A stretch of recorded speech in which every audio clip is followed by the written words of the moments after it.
Welcome to my channel blind teaching. Bharat का मध्यकालीन इतिहास सामान्य ज्ञान प्रश्न उत्तर इन हिंदी। 1. शेरशाह सूरी द्वारा जारी किए गए चांदी के सिक्के, जिसे मुगलों ने भी जारी रखा, का क्या नाम था? 1 रुपया, बी दीनार, सी असर, डी मुहर। करेक्ट आंसर 1 रुपया। नोट्स। शेरशाह सूरी ने रुपया नामक चांदी का सिक्का जारी किया। इसका वजन 178 ग्रेन था और यह वर्तमान रुपया का पूर्ववर्ती था। 20वीं सदी तक यह ज्यादातर बिना बदले ही रहा। चांदी के सिक्के को रुपया, सोने के सिक्के को मुहर और तांबे के सिक्के को दाम कहा जाता था। 2. कौन से उर्दू कवि असद नाम से कविताएं लिखते थे? A Taqi Mir, B Mirza Ghalib, C Dushyant, D Amir Khusro. Correct answer B Mirza Ghalib. Notes. Mirza Ghalib उपनाम से कविता लिखते थे, लेकिन वो उससे पहले असद नाम से कविता लिखते थे। 3. निम्नलिखित में कौन सा राज्य स्वतंत्र राज्य नहीं था? ए बहमनी साम्राज्य, बी विजयनगर साम्राज्य, सी गोलकुंडा का कुतुब शाही वंश, डी मदुरई सल्तनत। करेक्ट आंसर सी गोलकुंडा का कुतुब शाही वंश। 4. निम्नलिखित में कौन अशोक के मेरठ और टोपारा शिलालेखों को दिल्ली ले गया था? A Firoz Shah Tughlaq, B Mohammad Ghori, C Ghiyasuddin Tughlaq, D Jalaluddin Firoz. Correct answer A Firoz Shah Tughlaq.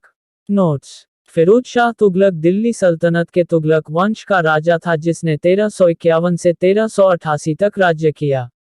वह अशोक के मेरठ और टोपारा शिलालेखों को दिल्ली ले गया था।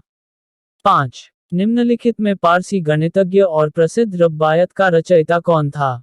A Omar Khayyam, B Mohammad Iqbal, C Sultan Bahu, D Mirza Ghalib. Correct answer A Omar Khayyam. Notes. Omar Khayyam एक पारसी गणितज्ञ था। 6. निम्नलिखित मुगल सम्राटों में किसने अपनी आत्मकथाएं लिखी थी? 1 बाबर, 2 हुमायूं, 3 अकबर, 4 जहांगीर। ए 1 और 3, बी 2 और 3, सी 1 और 4, डी 2 और 4। करेक्ट आंसर सी 1 और 4। नोट्स।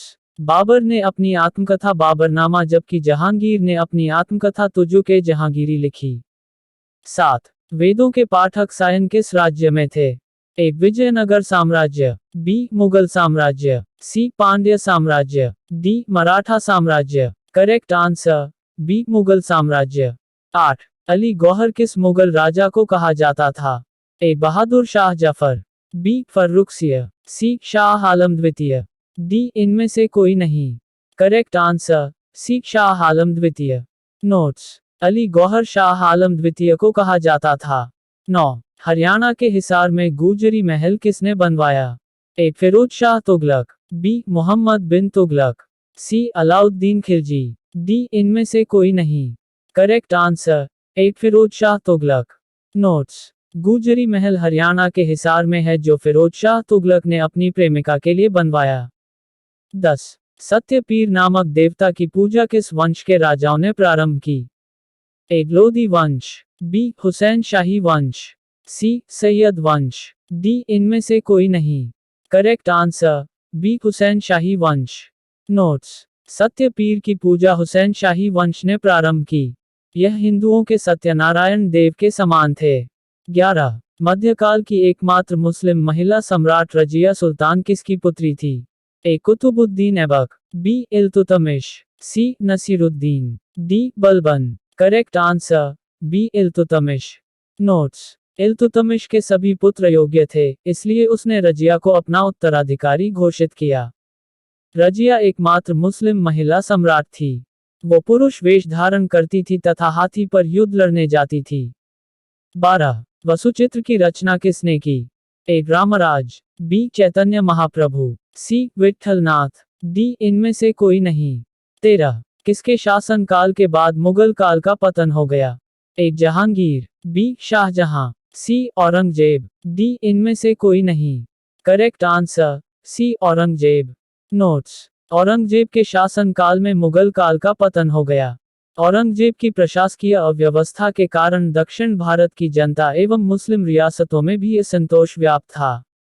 14. मोहम्मद गोरी को माउंट आबू के पास किसने हराया? A Bhimdev Solanki I, B Vijaydev, C Bhimdev Solanki 2, D इनमें से कोई नहीं। Correct answer C Bhimdev Solanki. 2 notes. Mohammad Ghori को 1178 में गुजरात के चालुक्य वंशी राजा भीमदेव सोलंकी द्वितीय ने हराया और उसे बंदी बना लिया किंतु बाद में छोड़ दिया। 15 मोहम्मद बिन तुगलक के समय विदेशी यात्री इब्न बतूता आया। वो किस देश से था? ए रूस, B Iraq, C Iran, D Morocco. Correct answer D Morocco. Notes. Ibn Battuta Morocco का यात्री था। उसने 8 वर्षों के लिए दिल्ली के काजी का पद संभाला। 16 द्वार समुद्र किस वंश की राजधानी थी? A Hoysala, B Pandya, C Chera, D Chola. Correct answer A Hoysala. Notes. Dwarasamudra होयसलों की राजधानी थी। 17 किस वंश में समुद्री साम्राज्य एक अलग साम्राज्य था? A Chola, B Chera, C Rashtrakuta, D इनमें से कोई नहीं। Correct answer C Rashtrakuta. 18 Amoghavarsha किस वंश का राजा था? ए पल्लव वंश, बी राष्ट्रकूट वंश, सी चालुक्य वंश, डी चेर वंश। करेक्ट आंसर बी राष्ट्रकूट वंश। नोट्स। अमोघवर्ष राष्ट्रकूट वंश का महान राजा था जिसने 800 से 878 तक राज्य किया। उसने वेंगी के चालुक्यों को युद्ध में हराया।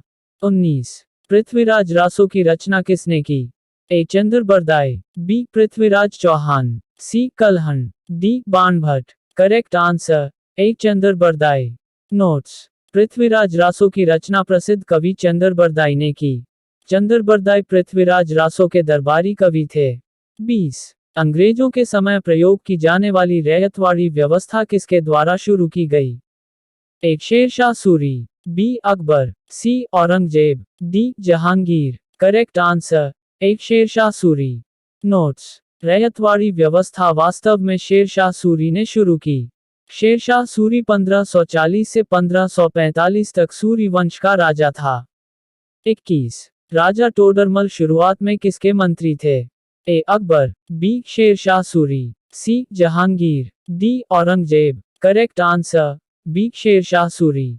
नोट्स। राजा टोडरमल पहले शेरशाह सूरी के मंत्री थे लेकिन बाद में वो अकबर के नवरत्नों में से रहे। 22 पुरंदर की संधि मराठा और मुगलों के बीच हुई। इसमें मुगलों की तरफ से किसने संधि की?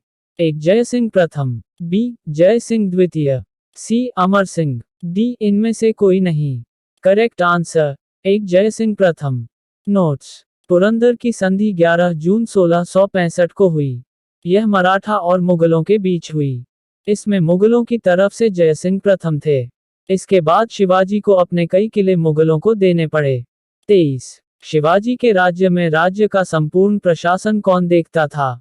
ए पेशवा, बी अमात्य, सी न्यायाधीश, डी इनमें से कोई नहीं। Correct answer A Peshwa. Notes. Peshwa Ashtapradhan में सर्वप्रथम था। प्रथम पेशवा मोरोपंत थे। कालांतर में पेशवा का पद बहुत शक्तिशाली हो गया और राजा नामात्र का ही राजा रह गया।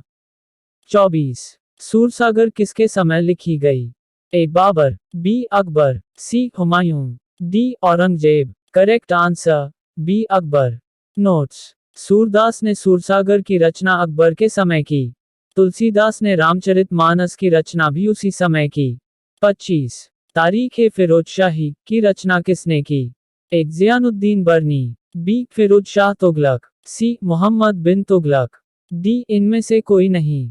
करेक्ट आंसर ए ज़ियानुद्दीन बरनी। नोट्स। तारीख-ए फिरोजशाही की रचना ज़ियानुद्दीन बरनी ने की। इससे मोहम्मद बिन तुगलक और फिरोज शाह तुगलक के जीवन के बारे में जानकारी मिलती है। हमें उम्मीद है आप लोगों को भारत का मध्यकालीन इतिहास पसंद आए होंगे। अगर आपको हमारी ये कोशिश अच्छी लगी तो अपने दोस्तों के साथ शेयर करना ना भूलें। यदि आपको फ्यूचर में कुछ बनना है तो ब्लाइंड टीचिंग चैनल को सब्सक्राइब कर लीजिए। Thank you friends, subscribe my channel.